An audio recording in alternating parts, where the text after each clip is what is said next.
Well, we've been warned and we have dreaded the possibility, and now it has happened for the first time. A confused driver got stuck on the light rail tracks. Well, it didn't take long for HRT workers to get to the scene and figure out how it happened, though. 10 News side, Zandy Fox was one of the first on the scene, too. He joins us now with the big picture issue of making sure the tracks are safe. Andy. Yeah, Alvita and 70, there it is, stuck on the track. HRT is lucky trains aren't running yet, but it's already happened. Had trains been running when this happened, at the very least, the train would have been delayed in the westbound lane by at least an hour.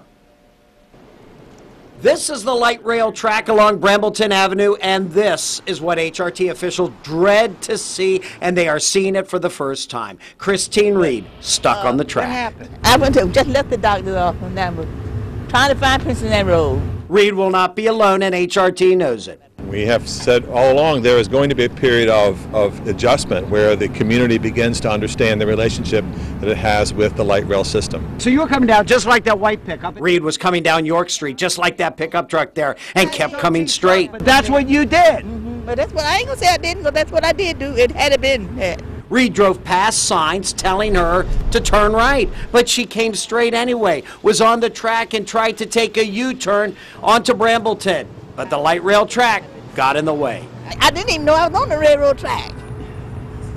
Well, you know now. Until I hit here. Chuck Newsom sees it every day down here. How the hell are people going to watch out for trains when they start coming through here? I think about that every time I come down here. HRT also needs to respond more quickly. Reed's car was on the track for at least an hour. No train would be able to pass. We would establish a bus bridge to route passengers around any blockage in the track, and then allow the rail operations people to clear the track. HRT's working on that, and safety, safety, safety. People can take some wrong turns, they're going to hit a train.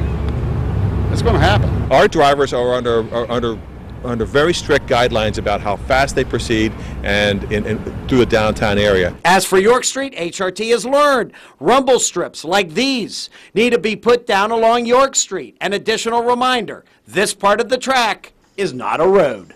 We learned that we might want to look more carefully at this intersection to see if we can improve safety for people. And that was HRT's Tom Holden. HRT's Tom Holden says work continues to integrate the safety signals along the 7.2 miles of light rail track. The opening of light rail will be probably at least 60 days away. HRT has said once the safety and security systems are perfectly integrated, that the opening of light rail will be, as they have said in the past, at least 60 days after that. Ava Hurdle has a full light rail update coming up tonight on Wavy News 10 at 6.